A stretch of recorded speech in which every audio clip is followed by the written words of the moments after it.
Selamat pagi. Wah, udara pagi ini segar. Semua orang yang bangun pagi menikmati udara yang bersih.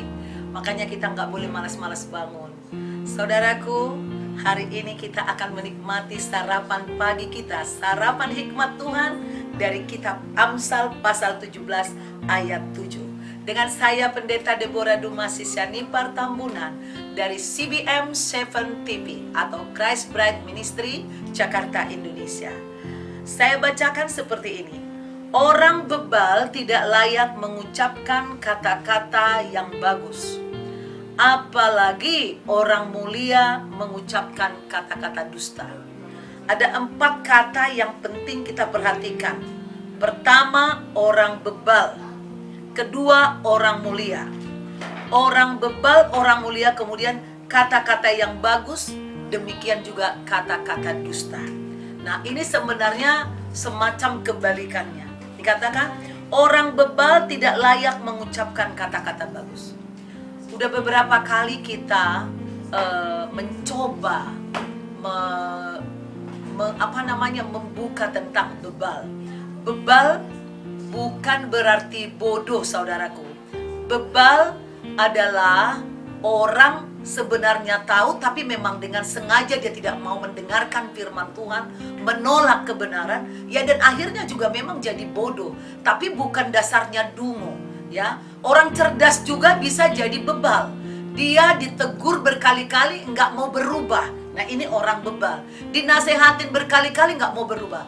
Atau ketika ada seorang penasehat dari Tuhan datang, dia menolak. Ini juga kebebalan.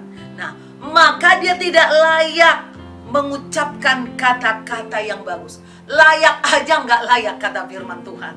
Jadi saudaraku, biarpun dia berkata-kata sebagus apa, dia tidak melakukan. Ini Tuhan bilang tidak layak. Tuhan itu sangat luar biasa, sangat adil dan benar, saudaraku. Saya merasakan ini di dalam pelayanan saya. Tuhan mengatakan, kalau engkau tunduk kepada firman-Ku, engkau hidupi firman-Ku, maka orang-orang yang engkau ajari, yang engkau nasihati, yang engkau khotbahin, Roh-Ku akan menggugah hati mereka untuk bertobat. Jadi saya selalu katakan ini kepada orang kalau ada mengadu kepada saya. Aduh ibu, suami saya bebal banget.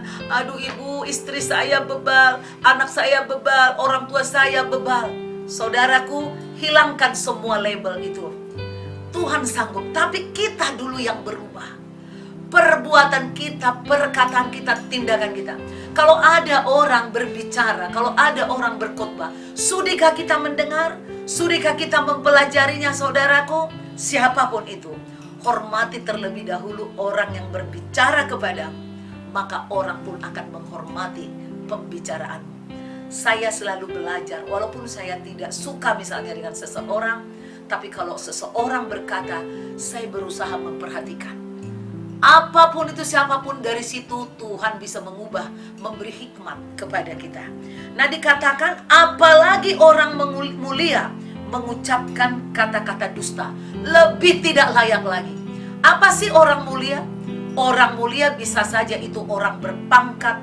Orang mulia bisa saja itu sebagai orang kaya, atau sebagai pemimpin di dalam masyarakat, pemimpin di dalam pemerintahan, atau seorang pemimpin di dalam agama, di dalam gereja. Coba, seorang pemimpin agama, saudaraku, mengata-ngatai seorang artis misalnya di YouTube, mengatakan macam-macam lah, selangkangan lah, apalah segala, saudaraku.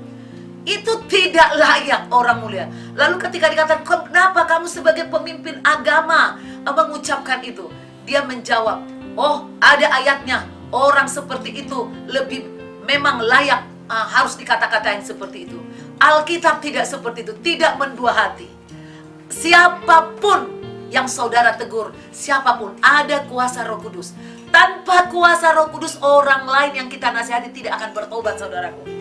Kalau memang Tuhan menutup, maka gak akan ada yang bisa buka. Maka orang kalau mau menasihati bukan dengan cara kasar, bukan dengan memaki-maki, bukan dengan menyebut dia lonte, pelacur, pencuri, apa dan segala. Tidak, jangan kasih label-label yang buruk kepada orang. Tapi saudara bisa 2 puasa, saudara bisa menangis kepada Tuhan. Tuhan jamah dia. Intinya hati manusia harus di dalam kasih. Maka tidak perlu kita berdusta kepada orang lain. Kalaupun kita salah, mari kita akui ya kesalahan kita, mari kita bertobat, saudaraku.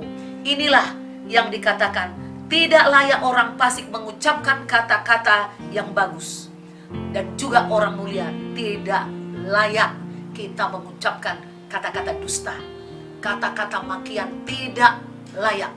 Mari kita para pemimpin, pemimpin gereja, pemimpin sekolah, pemimpin di pemerintahan, pemimpin di dalam agama, pemimpin di rumah tangga. Nah coba, kalau pemimpin di rumah tangga kita, kepala keluarga kita mengeluarkan kata-kata binatang, apa pantas istri dan anak-anak kita otomatis meniru? Nanti ada orang tua yang bilang gini, bapak bisa begitu tapi anak jangan. Oh nggak mungkin.